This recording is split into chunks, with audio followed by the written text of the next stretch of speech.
नमस्कार, मैं हूं दीपाली राणा। आप देख रहे हैं मिड कैप मंत्रा। शुरुआत करेंगे इस वक्त की हेडलाइंस के साथ।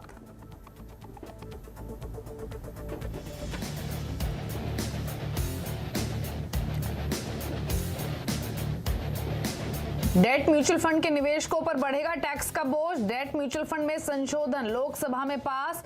लॉन्ग टर्म कैपिटल गेन और इंडेक्सेशन का नहीं मिलेगा फायदा। एचडीएफसी एएमसी, आदित्य बिरला सन लाइफ एएमसी, यूटीआई एएमसी करीब 3 से 4% नीचे।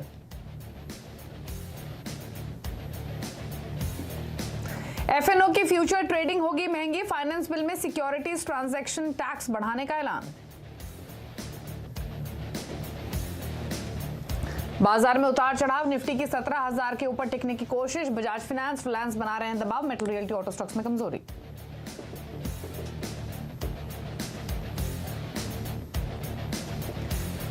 एक्सचेंजर के शानदार नतीजों से आईटी शेयरों में जोश। आईटी इंडेक्स में 1% से ज्यादा की तेजी। एल&टी माइंट्री परसिस्टेंट करीब 2% ऊपर। इन्फोसिस, टीसीएस जैसे दिग्गजों में भी खरीदारी।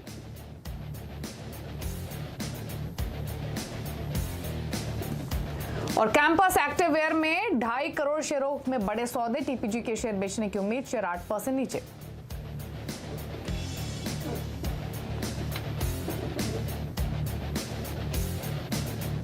आप देख रहे हैं मिड कैप मंत्रा और आज बाजार पर सुस्ती हावी है।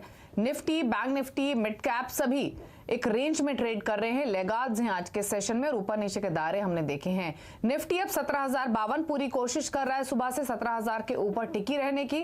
बैंक निफ्टी में भी सिमिलर रुझान आपको दिखाई देगा। एक छोटे से एक दायरे में ट्रेडिंग हो रही है और अभी बैंक निफ्टी वापस ऊपर जाने के बाद हल्का हुआ है और अब बिल्कुल फ्लैट ट्रेड कर रहा है। एक रिकवरी हमने देखी थी लेकिन अब वापस नीचे आया है। सिमिलर रुझान आपको मिड कैप्स में दिखेगा। ऑल्दो मिड कैप्स में कंपैरेटिवली ज्यादा पेन है, वहां पर थोड़ा दबाव बना हुआ है आज के सत्र में, क्योंकि मिड कैप इंडेक्स अब डेज लो पर आ चुका है और स्मॉल कैप इंडेक्स भी डेज लो पर आ चुका है। 1% नीचे ट्रेड कर रहा है मिड कैप इंडेक्स भी और स्मॉल कैप इंडेक्स भी। तो ये तो फिलहाल हाल है। अब एक बार संकेत देख लेते हैं क्या है विदेशी बाजारों से और उसके बाद बाजार की बड़ी बातें आपको बताएंगे और आज के हॉट टॉपिक पर भी करेंगे चर्चा। और इस समय अगर एशियन मार्केट्स की बात करेंगे तो मिक्स्ड कह सकते हैं आप, या फिर कहेंगे प्रेशर में ही। एक ताइवान का बाजार है जो हरे निशान में है, बाकी सभी बाजार लाल निशान में है। हैंग सेंग 0.1% नीचे, शंघाई 0.1% नीचे है, कॉस्पी में 0.5% की गिरावट और स्ट्रेट टाइम्स भी लाल निशान में कर रहा है ट्रेड। तो सभी बाजार आपको फ्लैट टू वर्ड नेगेटिव दिखाई देंगे, थोड़े प्रेशर में ही है। अमेरिका की फ्यूचर्स में हल्की खरीदारी। डाउ फ्यूचर्स 81 अंक ऊपर है, परसेंटेज टर्म्स में 1/4% की बढ़त है और नेस्डैक का फ्यूचर 8 अंक ऊपर है जो कि बिल्कुल फ्लैट है। तो ये रहा अमेरिका के फ्यूचर्स का हाल। तो ऐसे में अब तक हुआ क्या है बाजार में, बड़ी बातें आपके सामने लेकर आते हैं। पहली बड़ी बात कि बाजार में वॉलेटिलिटी है। निफ्टी 17,000 के ऊपर टिका हुआ है, ये एक इंपॉर्टेंट एस्पेक्ट है। निफ्टी बैंक भी ऊपर नीचे के दायरे दिखा रहा है आज के सेशन में, अभी बिल्कुल फ्लैट ट्रेड कर रहा है, बहुत ज्यादा एक्शन है नहीं। मिड कैप्स में गिरावट ज्यादा है, स्मॉल कैप्स में भी, और ये दोनों ही इंडेक्स अब डेज लो पर आकर कर रहे हैं ट्रेड। पॉकेट्स देखेंगे तो प्रेशर दिखेगा मेटल, रियल्टी, एनर्जी स्टॉक्स में। इसके अलावा फार्मा, कैपिटल गुड्स, ऑटो पर भी दबाव है। आईटी स्टॉक्स में खरीदारी आपको दिखेगी। मिड कैप आईटी स्पेशली चहक रहा है एक्सचेंजर के नंबर्स रिलीज होने के बाद। अब सवाल यह है कि रिमेनिंग सेशन के लिए क्या रणनीति होनी चाहिए, उस पर करते हैं बातचीत। प्रकाशगाबा.com के प्रकाश गाबा हमारे साथ मौजूद हैं। गाबा साहब नमस्कार, बताइए पहले तो इंडेक्स पर रहा है, जद्दोजहद तो कर रहा है निफ्टी 17,000 के ऊपर टिके रहने की, क्या व्यू रिमेनिंग सेशन के लिए? ऐसी लैक क्लस्टर रहेगा मार्केट या कोई एक तरफा मूव देखने को मिल सकता है? सबसे पहले मैं आपको good afternoon to you Deepali, लेकिन साउंड में थोड़ी दिक्कत है, समझ में नहीं आ रहा है, क्रैक करके आ रहा है। आप मुझे निफ्टी की बात कर रहे हैं, मुझे पता है कि हम वही बात करते हैं रोज। बस 17,000 के जो लेवल है ये एक इंपॉर्टेंट लेवल है, स्ट्रॉन्ग सपोर्ट जोन है और जब तक ये बरकरार है एक अपसाइड पॉसिबल। लेकिन जब भी जो रिएक्शन मिल रहे हैं वहां पर सेलिंग आ रही है। तो आज का जो 17,100 था वहां चला गया, फिर नीचे आया। तो है तो क्लैरिटी नहीं, जो अपमूव मिले इस अपमूव में फेकनेस है, इतना कर सकते हैं और कुछ नहीं। और बैंक निफ्टी है एग्जैक्टली वही हाल है। यहाँ पर 39,400 स्ट्रॉन्ग सपोर्ट जोन है, अपसाइड करीब 39,800। ज्यादा में ज्यादा मेरे ख्याल से वहीं पर तो रेजिस्टेंस है 39,800 है। लैकलस्टर मार्केट, आज फ्राइडे है, मेरे ख्याल से अवॉइड करना चाहिए। ठीक है, इंडेक्स पर ट्रेड अवॉइड करते हैं। वैसे भी शुक्रवार है, 2 दिन बाजार बंद रहेगा और बाजार जिस तरीके का है, कोई भी ओवरनाइट पोजीशन कोई क्लियर डायरेक्शन के बिना लेनी नहीं चाहिए। ट्रेड्स पर इसलिए फोकस करते हैं, वो भी स्टॉक स्पेसिफिक। गाबा साहब बताइए कौन से स्टॉक्स आइडेंटिफाई किए हैं आपने? हाँ, मुझे ऑरोबिंदो फार्मा अच्छा लगता है। यहाँ पर तेजी है, 497.98 पे चल रहा है।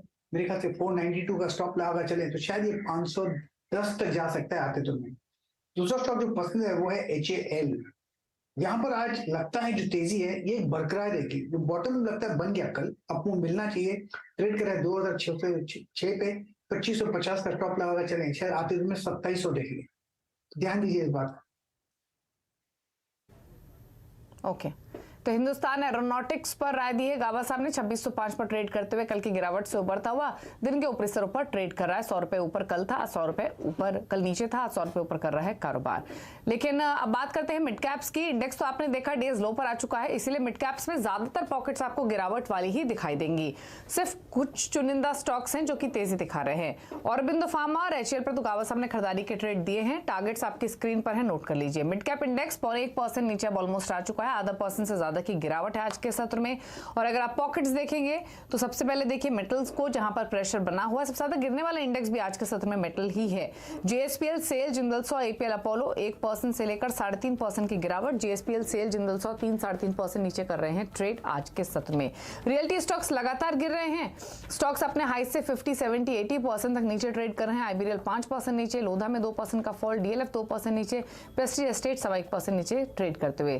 फार्मा में भी गिरावट आपको दिखाई देगी। हालांकि फार्मा में सेलेक्ट स्टॉक्स हैं जहां तेजी है। ऑरबिंदो फार्मा का भी गाबा साहब ने जिक्र किया। ऑरबिंदो फार्मा एक कांस्टेंट मूवर रहा भी है मार्केट के मूड के उलट। आज के सेशन में जो गिरे हुए फार्मा स्टॉक्स, उसमें अजंता फार्मा 3.5% नीचे, ग्लैंड फार्मा 2.5% नीचे और बायोकॉन में भी 3.5% की गिरावट देखने को मिल रही है। IT में सेलेक्ट बाइंग है। IT में तेजी वाले स्टॉक्स देखेंगे तो साइड 5.5% ऊपर, KPIT टेक 2.5% ऊपर, 63 मून्स 2.5% ऊपर और मास्टेक में 1% का मूव है। कुछ और स्टॉक जो कि गेनर्स हैं उसमें अपोलो हॉस्पिटल्स, HAL, पॉलिसी बाजार, नेरोलैक है। HAL पर तो गाबा साहब ने अभी अपनी राय दी ही है। लेकिन बात करेंगे आज की बड़ी खबर की, जो कि है डेट म्यूचुअल फंड इन्वेस्टर्स से जुड़ी हुई, क्योंकि डेट म्यूचुअल फंड निवेशकों को जोर का झटका लगा है। लोकसभा में डेट म्यूचुअल फंड में संशोधन का जो प्रस्ताव है वो पास हो गया है। यानी अब जो डेट म्यूचुअल फंड है वो निवेशकों को long term capital gain tax और इंडेक्सेशन का फायदा नहीं लेंड करेंगे। लक्ष्मण रॉय हमारे साथ मौजूद हैं इसी खबर पर और बातचीत करने के लिए। लक्ष्मण, सुबह से हम इस पर चर्चा कर रहे हैं क्योंकि एक बहुत ही इंपॉर्टेंट टॉपिक है एक रिटेल इन्वेस्टर के हिसाब से, स्पेशली म्यूचुअल फंड बायर्स के हिसाब से, क्योंकि डेट कैटेगरी भी लोग काफी रखते हैं। लेकिन अगर हम आज के फाइनेंस बिल की बदलाव की बात करें, क्योंकि अमेंडमेंट्स पास हो गई हैं लोकसभा में, क्या क्या बड़े बदलाव फाइनेंस बिल में किए गए हैं? देखिए, इसमें 3 बड़े बदलाव किए गए फाइनेंस बिल में। सबसे बड़ा बदलाव जो आप बता रही थी डेट म्यूचुअल फंड को लेकर के, इसमें यह है कि डेट म्यूचुअल फंड में अगर आप निवेश करते हैं उससे जो भी रिटर्न होगा उस पर अब long term capital gains tax नहीं लगेगा, short term capital gains tax लगेगा। इसका मतलब ये हुआ जो आपको रिटर्न मिलेगा उसको आपके इनकम से जोड़ दिया जाएगा और जिस इनकम टैक्स के स्लैब में आप आएंगे उसके हिसाब से आपको लगेगा। इसका मतलब एक और हुआ कि अगर आप 30% इनकम टैक्स स्लैब में आते हैं, अभी क्या होता था कि आपकी आमदनी जो भी होती थी डेट म्यूचुअल फंड से, तो flat long term capital gains tax 20% लगता था, लेकिन अब वो 30% लगेगा। लेकिन इसमें एक और महत्वपूर्ण बात है कि जो इंडेक्सेशन का बेनिफिट मिलता था, यानी जैसे जैसे महंगाई बढ़ती थी रिटर्न के साथ उसको एडजस्ट किया जाता था, फिर टैक्स की जिम्मेदारी बनती थी, तो उसको खत्म कर दिया गया है। वो भी बेनिफिट आपको नहीं मिलेगा। लेकिन एक पेच ये है कि ये सारे प्रावधान 1 अप्रैल 2023 से लागू होंगे, यानी अगले महीने 1 अप्रैल से लागू होंगे। जो निवेश आप 1 अप्रैल से करेंगे उस पर लागू होंगे, उससे पहले जो भी निवेश हो चुके होंगे उस पर ये प्रावधान लागू नहीं होंगे। ये रहा डेट म्यूचुअल फंड को लेकर के। दूसरा जो बड़ा फैसला लिया गया है वो दरअसल सिक्योरिटी ट्रांजैक्शन टैक्स को लेकर के, इसकी दरों में बढ़ोतरी की गई है। इसको लेकर थोड़ा सा कंफ्यूजन है, क्योंकि फाइनेंस बिल पास तो हो गया है लेकिन थोड़ी पेचीदे तरीके से लिखा हुआ है, तो कुछ लोग इसको 25% तक बढ़ोतरी मान रहे हैं, कुछ लोग इसको 12 से 13% तक बढ़ोतरी मान रहे हैं। अभी क्लैरिटी इस पे आना बाकी है। तीसरी बड़ी बात, जो 7 लाख रुपए तक की इनकम को एग्जेम्पशन का फैसला करने का फैसला लिया गया था, उसमें थोड़ी सी रियायत दी गई कि अगर 1000-2000 आगे पीछे होता है तब भी आप 7 लाख के ब्रैकेट में बने रहेंगे। ये कुछ महत्वपूर्ण बदलावों के साथ लोकसभा से फाइनेंस बिल पास हो गया है। हालांकि फाइनेंस बिल पास करते हुए वित्त मंत्री ने एक और महत्वपूर्ण ऐलान किया कि न्यू पेंशन स्कीम की समीक्षा की जाएगी और इसको लेकर वित्त सचिव की अगुवाई में कमेटी का गठन किया जाएगा। अब यह बिल राज्यसभा में रखा जाएगा, राज्यसभा से वापस आते ही ये संसद से इसे मंजूरी मिल जाएगी। तो ये तो डिटेल्स आपको बताई हैं। और रही बात एसटीटी की, तो जो डिटेल्स अभी मिल रही हैं उसके मुताबिक 1 करोड़ का जो टर्नओवर होता है उस पर एसटीटी 1700 रुपए से बढ़ाकर 2100 रुपए कर दी गई है। लेकिन बड़ा सवाल है डेट म्यूचुअल फंड इन्वेस्टर्स का। और इसी पर बातचीत करने के लिए केसीसी ग्रुप के फाउंडर और टैक्स एक्सपर्ट शरद कोहली मौजूद है। शरद जी, आपसे बखूबी कोई इस सिचुएशन को, इस इम्पैक्ट को नहीं समझा सकता, तो सबसे पहले तो ये जानना चाहेंगे, आमतौर पे डेट हो, गोल्ड हो या इंटरनेशनल फंड्स हो, इनमें इन्वेस्टर इसीलिए आता था क्योंकि इंडेक्सेशन एडवांटेज मिलता था। अब ये नए फाइनेंस बिल में अमेंडमेंट्स की गई हैं, लोकसभा में पारित भी कर दी गई हैं, क्या असर आप देखते हैं? 1 अप्रैल तक का समय है, क्या ऐसा होगा कि 1 अप्रैल तक हम ज्यादा फ्लोज आते हुए देखेंगे और उसके बाद फ्लोज पर इंपैक्ट पड़ेगा? आप कैसे देखते हैं पूरी सिचुएशन को? जी हाँ Deepali, thank you so much. CNBC आवाज के सभी दर्शकों को मेरा नमस्कार। जी हाँ, बिल्कुल 31 मार्च तक जो लोग डेट फंड्स के दीवाने हैं, जो लोग डेट फंड्स का शौक रखते हैं, जो लोग डेट फंड्स में बहुत निवेश करते हैं, ये वो लोग हैं जो कि रिस्क कम लेना चाहते हैं, क्योंकि डेट फंड्स में हम जानते हैं इक्विटी के मुकाबले रिस्क कम है। जी हाँ, उनको अब लॉन्ग टर्म कैपिटल गेन का कॉन्सेप्ट ही खत्म कर दिया गया है कि अब तो लॉन्ग टर्म कैपिटल गेन, क्योंकि उनका 20% पे लगता था, तो खासकर वो निवेशक दीपाली जो कि 30% स्लैब में फॉल करते थे, उन लोगों के लिए एक आर्बिट्रेज एडवांटेज रहती थी कि वो 30% स्लैब में होते थे, पर डेट म्यूचुअल फंड में इन्वेस्ट करके वो कुल 20% टैक्स देते थे। यही नहीं, वो लॉन्ग टर्म वो इंडेक्सेशन बेनिफिट का भी लेते थे, क्योंकि आपकी हर साल नई इंडेक्स आती है तो आप उसको अपनी कॉस्ट ऑफ एक्विजिशन को बढ़ाकर और आप टैक्स बचा लिया करते थे। ये दोनों सुविधा हटा ली गई है, जैसा कि लक्ष्मण भी अभी बता रहे थे कि अब लॉन्ग टर्म कैपिटल गेन नाम का डेट म्यूचुअल फंड में कॉन्सेप्ट ही नहीं है। सीधा सीधा आपको जो गेन हुआ, यानी कि शॉर्ट टर्म कैपिटल गेन पे पहले जो नियम थे डेट फंड्स पे, वही नियम अब लॉन्ग टर्म कैपिटल गेन पे लगेंगे। इसका अर्थ यह हुआ दीपाली कि अब हम इक्विटी म्यूचुअल फंड्स में पैसे ज्यादा आते देखेंगे, और जो लोग रिस्क एवर्स हैं, मतलब जो लोग बहुत जोखिम नहीं लेना चाहते हैं शेयर मार्केट का, वो लोग ज्यादा बैंक की एफडीज में जाते दिखेंगे। हम जानते हैं कि बैंक की एफडीज का रेट भी अब 7-8% के आसपास आ गया। सीनियर सिटीजन के लिए स्मॉल फाइनेंस बैंक तो कहीं कहीं 8.9% भी दे रहे हैं। तो मुझे लग रहा है कि एफडी की तरफ रुझान बढ़ेगा, इक्विटी म्यूचुअल फंड्स की तरफ रुझान बढ़ेगा, पर डेट म्यूचुअल फंड में 1 अप्रैल के बाद जो निवेश करेंगे उनके लिए अच्छी खबर नहीं है, क्योंकि वो जो टैक्स एडवांटेज उनके पास था वो अब दिवाली उनके पास नहीं रहेगा। तो मैं एक इन्वेस्टर के पर्सपेक्टिव से शरद जी एक चीज और जानना चाहती हूँ। हम अगर अलग अलग टैक्स ब्रैकेट के इन्वेस्टर्स की बात करें तो 30% टैक्स ब्रैकेट में जो आता है उस पर तो सीधे सीधे इम्पैक्ट है, लेकिन जो लोअर टैक्स ब्रैकेट में आते हैं, क्या वो कंटिन्यू कर सकते हैं डेट म्यूचुअल फंड्स में इन्वेस्टमेंट? दूसरी बात ये भी कि अब डेट म्यूचुअल फंड इन्वेस्टर्स को, डेट फंड्स हो या हाइब्रिड फंड्स हो, आइडियली आपको डिफरेंस ही नहीं रह गया शॉर्ट टर्म या फिर long term capital tax gain में। तो अब इस विकल्प को छोड़ के क्या दूसरे विकल्पों पर गौर करने का टाइम भी आएगा, क्योंकि इंटरनेशनल फंड्स हो, डेट हो, गोल्ड हो, सभी पर ही अप्लाई हो रहा है? जी हाँ दीपाली, आपने जो पहली बात पूछी कि क्या जो 30% स्लैब में नहीं है उससे कम स्लैब वाले, देखिए अगर आप 20% स्लैब या उससे नीचे के हैं तो फिर आप पर इतना फर्क नहीं पड़ेगा, क्योंकि डेट फंड्स में जो पहले long term capital gain tax लगता था वो 20% लगता था। तो जो 20 से जब आप ऊपर जाते हैं तो आर्बिट्राज एडवांटेज चली जाती है, पर 20 से नीचे में फर्क नहीं पड़ता। तो पर ये भी देखना दीपाली की जो 20% से नीचे होते हैं उनका जो क्वांटम ऑफ इन्वेस्टमेंट है वो उतना ज्यादा नहीं होता है। बिल्कुल आपने ठीक कहा, जैसा मैंने भी कहा कि अब डेट म्यूचुअल फंड में मुझे लग रहा है कि बड़े निवेशक शायद आने में उनके लिए इतना अट्रैक्शन नहीं रहेगा, उनके लिए इतना लुभावना नहीं रहेगा।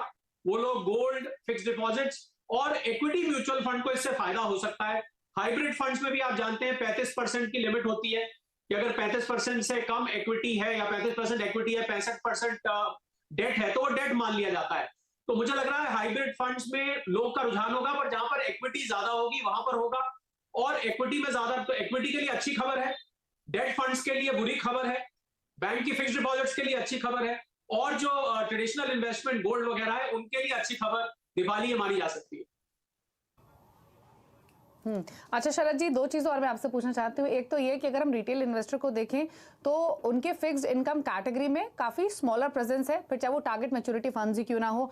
जो HNIs हैं या फिर जो इंटरनेशनल क्लाइंट्स हैं वो ज़्यादा इम्पैक्ट इससे हो रहे हैं। आप भी क्या यही मानते हैं? और दूसरी एक चीज़ और, अगर हम टैक्सेशन स्टैंड पॉइंट के पर्सपेक्टिव से देखें तो जो लाइफ इंश्योरेंस प्रोडक्ट्स हैं वो हमेशा डेट म्यूचुअल फंड्स के मुकाबले सुपीरियर रहे, क्योंकि वहाँ पर आप एनुअल इन्वेस्टमेंट करते हैं 5 लाख तक की तो उसका बेनिफिट मिलता है। तो क्या जो टैक्सेशन के पर्पस से, सेफ्टी के पर्पस, दोनों पर्पस को ध्यान में रखते हुए डेट फंड्स को चुनते थे, वो अब और ऑल्टरनेट ऑप्शंस की तरफ रुख कर सकते हैं, और वो क्या हो सकते हैं? देखिए दीपाली, क्योंकि आप जब डेट म्यूचुअल फंड में जाते हैं तो आप इस बात के लिए मेंटली तैयार रहते हैं कि मुझे इक्विटी के मुकाबले उतना एग्रेसिव रिटर्न नहीं मिलेगा। हम सब जानते हैं डेट म्यूचुअल फंड में जो एवरेज रिटर्न होता है, अगर इक्विटी मार्केट अच्छा कर रही है तो आपको इक्विटी का रिटर्न कहीं बेहतर मिलता है, और डेट का रिटर्न एक फिक्स्ड होता है, अश्योर्ड होता है और रिलेटिवली रिस्क फ्री होता है। ये बात बिल्कुल ठीक है कि अगर आप अब उसमें एडवांटेज और जुड़ जाता था दीपाली के, क्योंकि टैक्स एडवांटेज मिल जाती थी, तो वो रिटर्न जो नेट रेट ऑफ रिटर्न है वो और बेहतर हो जाता था। अब क्योंकि वो एडवांटेज नहीं रह जाएगी, तो मुझे लगता है कि ये अब एडवांटेज उतना नहीं रह जाएगा, इसलिए मैंने कहा कि शायद पैसा आपको दूसरी तरफ जाता दिखेगा। आपकी अगर दीपाली इजाजत हो तो मैं एक सभी टैक्स पेयर्स को जो एक अमेंडमेंट आई है जो लगभग सभी टैक्स पेयर्स को इफेक्ट करती है 7 लाख वाली, आपकी इजाजत हो तो मैं उस पर कुछ स्पेसिफिक केंद्र देना चाहूंगा। बिल्कुल, बताइए शरद जी। जी हाँ, बिल्कुल। हम सबको पता है न्यू रेजीम में 7 लाख रुपए तक के इनकम पर टैक्स नहीं रखा गया था, पर लोग ये शिकायत कर रहे थे कि जैसे ही 7 लाख 1,000 भी होती है तो हमको पूरा का पूरा टैक्स देना पड़ जाता है, क्योंकि वो 7 लाख का रिलीफ सिर्फ 7 लाख तक ही था। तो अब इसमें मुझे लग रहा है सरकार ने इसका संज्ञान लिया और फाइनेंस बिल में इस बात पे विचार करके ये प्रोविजन किया गया, और ये बहुत ध्यान से समझने वाला प्रोविजन है, क्योंकि पढ़ने में बहुत कॉम्प्लिकेटेड लगता है कि अगर आपका टैक्स इंक्रीमेंटल इनकम से ज्यादा हो रहा है, मतलब जब आप 7 लाख पार करते हैं और आपकी इनकम बढ़ी 10,000 पर टैक्स उससे ज्यादा बढ़ गया, तो आपको फिर भी रिलीफ मिलेगा। पर 7,27,000 दीपाली एक ऐसा नंबर आता है जहां पर जाके ये दोनों बराबर हो जाते हैं। क्या बराबर हो जाते हैं? यानी कि टोटल टैक्स और इंक्रीमेंटल इनकम बराबर हो जाती है। तो मतलब अगर आप 7,27,000 क्रॉस करेंगे तब आपके ऊपर वो टैक्स लगना शुरू होगा। कुल मिलाके में आसान भाषा में अगर देखूं तो 7,27,000 तक अब आपके ऊपर टैक्स नहीं लगेगा, तो लोगों को बहुत बड़ी राहत है, क्योंकि वो ये कहते थे कि साहब 2,000 रुपए फालतू इनकम हुई और टैक्स उससे कहीं ज्यादा हो गया। मुझे लग रहा है इस एनोमली को इस फाइनेंस बिल में करेक्शन कर दी गई है, तो उन लोगों के लिए बहुत बड़ी राहत है, और ये ज्यादातर टैक्स पेयर्स पे अप्लाई करेगी, क्योंकि दीपाली ऐसा माना जा रहा है कि करीब करीब आधे से ज्यादा टैक्स पेयर्स अगले साल से ये जो न्यू रजीम है, जो 7 लाख वाली रजीम है, इसके अंतर्गत आने वाले हैं। शायद आपको भी ये प्रभावित करे, ऐसी मैं उम्मीद रखता हूं। चलिए, शुक्रिया मिस्टर कोहली आने के लिए शो में। और डेट म्यूचुअल फंड पर असर, आम इन्वेस्टर पर असर, उनके टैक्सेशन पर असर, तमाम पहलुओं को समझाने के लिए शुक्रिया आपका बहुत। तो ये एक लेटेस्ट डेवलपमेंट, और डेट म्यूचुअल फंड इन्वेस्टर्स के लिए तो स्पेशली जो हायर टैक्स ब्रैकेट में आते हैं उनके लिए तो झटका ही है। एक ब्रेक के उस पर कुछ और खबरें और साथ ही खिलाड़ी नंबर 1 का अपडेट, जल्द वापस आते हैं।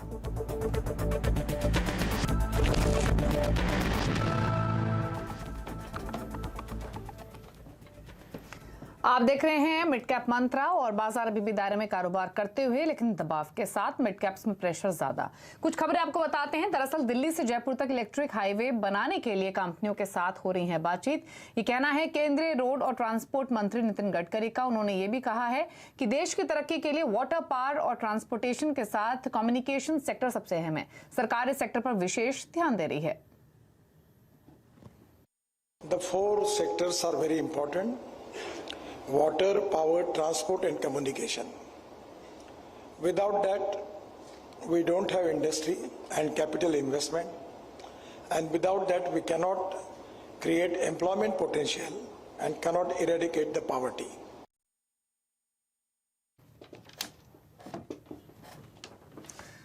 तो ये आपने सुना नितिन गडकरी को। और मार्केट पर क्विकली एक नजर डाल लेते हैं, क्योंकि यहाँ पर एक रेंज में ही ट्रेडिंग होते हुए दिख रही है, और निफ्टी इस समय 17,000 के ऊपर पूरी कोशिश करते हुए। लेकिन इसके अलावा नितिन गडकरी ने कुछ और इम्पोर्टेंट बात भी कही है, वो भी सुनिए। We are also planning for making of electric highway. This is the futuristic plan. That highway will start from the Delhi Ring Road near the Panipat, they're connecting from that and taking up to Jaipur. So the idea is we are already have a discussion with the company and making a cable, and by which trolley bus we can start, because the electric is a very, very cheap and good fuel. आगे बढ़ेंगे और अब बात करेंगे खिलाड़ी number 1 के update का। इस हफ्ते एंजल वन के समीर चौहान, इक्विनॉक्स रिसर्च के पंकज रांद्र, वेवस्ट्रेटजी.com के आशीष क्याल के बीच मुकाबला चल रहा है। आज मुकाबले का आखिरी दिन 3:30 बजे विनर की अनाउंसमेंट। और फिलहाल पहले अपडेट दिखाते हैं पोर्टफोलियो की। पंकज रांद्र ने प्रॉफिट्स बुक किए हैं मदरसन वायरिंग से। यहाँ पर 55 रुपए के इनके लक्ष्य थे, लेकिन इन्होंने 48 रुपए 5 पैसे पर अपनी पोजीशन से ये निकले हैं। इसके अलावा पंकज रांद्र ने सन फार्मा एडवांस, ये बाय कॉल थी 215 के लक्ष्य के लिए, प्रॉफिट्स बुक किए हैं 177 रुपए 80 पैसे के लेवल्स पर।